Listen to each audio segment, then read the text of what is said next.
DJ, obviously, high school teammates, Nike teammates, and then you get to play your first game, and he happens to be out. How strange was that to not have him out there with you that first game?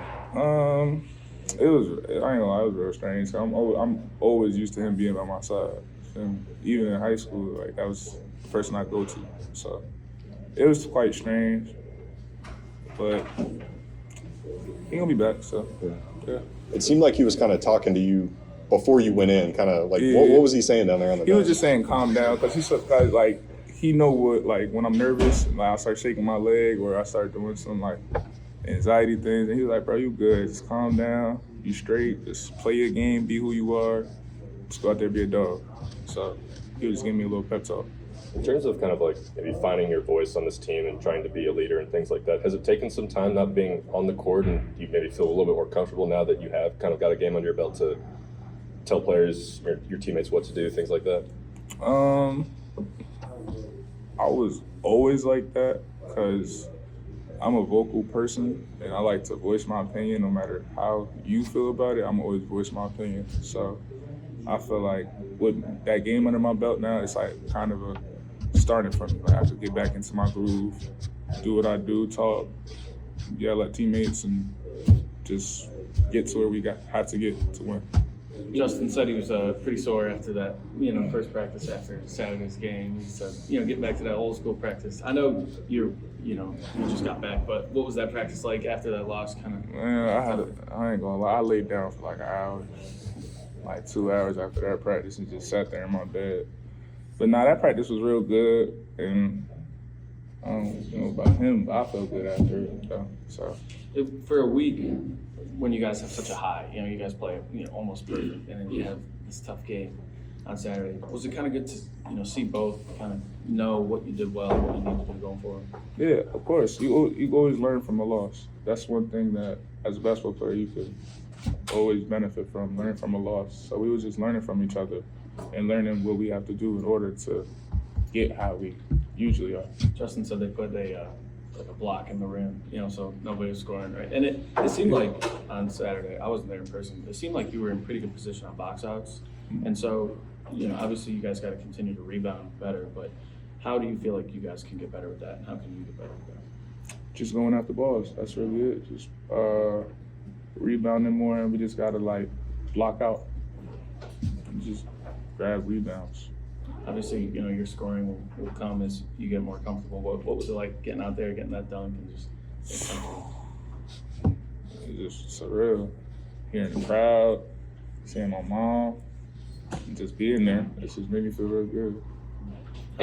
How are you trying to get more involved in the offense? And how will that come with time?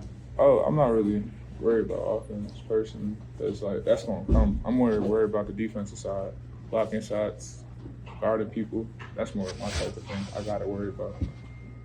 Do you feel comfortable guarding on the perimeter as well? Yeah, definitely. I just gotta get lower, bend down more, just move my feet. You just gotta work on it. Aaron, I was just gonna ask, because you already were talking about having to kind of be patient during this whole process for you. How much have you at all maybe talked to Z about, just kind of continuing to be? We talk every day. I make sure, because he was in the same boat. I was hurt. He was in the same boat. So I just tell him every day, bro, it's a process. God give his the toughest. I forgot the saying, but it was God give his toughest warriors, toughest battle. Strongest warriors, toughest battle. Yeah. I'm trying to remember. Yeah, You're putting me on the spot. Hey man, it's in the morning. Yeah. So I just tell him that every day, bro, it's a process. Stuff's not always gonna go your way. Now, let's see what you could do without the basketball part. And let's see how you do in school, how you do other stuff, and just becoming a better person. Feels good to play again. We learned a lot from our last game, and just moving forward, we're going to do better. Yeah, I know Cal was saying, you guys kind of got back to one of his old school practices. What was that like? It was crazy. I would say that. You're a little sore from those wall sits? Not no more. My legs didn't really hurt. It was my back. Yeah. Yeah. What were some of the big things he was telling you guys, and just kind of, waking up and In practice, like these Yeah. practices, just getting back to ourselves. He said in that game, he felt like we went away from what we do best. So we just been focusing on like getting back to what we was normally doing. You talked a bit about kind of the ball sticking a bit against UNCW. You guys maybe not passing as much as you had in previous games. How did you try and fix that in practice? Anything you can do to just keep the ball moving better? He put this little block thingy in the hoop, so we couldn't like it was no scoring. So it was like a whole bunch of passing and stuff. Yeah. And and rebounding. That's one of the things we had to do better. So that helped too. Can you feel, I guess, me using that drill or just a couple days of practice, like the progress made, and you guys aren't probably going to let that happen anymore now? Yeah, I can see the progress. Yeah, we're boxing out way better than what we were. now that you've had a few days to think about it, you said you got away from what you've been doing well. What were those things? What contributed to you guys losing that game? Getting everybody involved, moving the ball, running the floor. And we had a lot of turnovers. That's probably the one game that we had probably double-digit turnovers. I don't think we averaged double-digit turnovers. So that was one of those games where everybody was like, everybody was like sticking with the ball, like he said.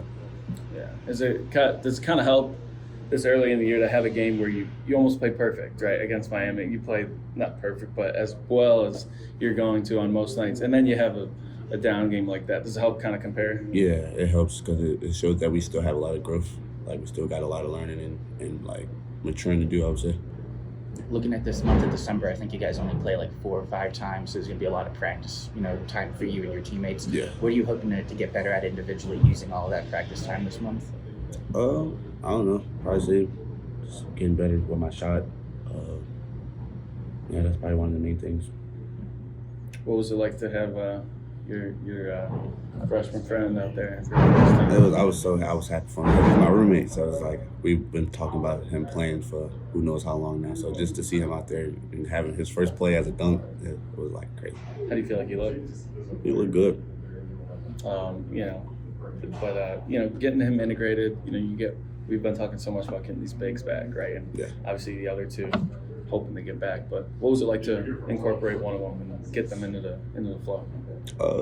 It showed a lot, I say, because we have a lot of bigs that can shoot, like I say, in all the other interviews. So it spaced the floor for us. And he showed a little preview after the dunk. He went to go block it, but it was like a goal to him. But it just shows you what he brings to our team.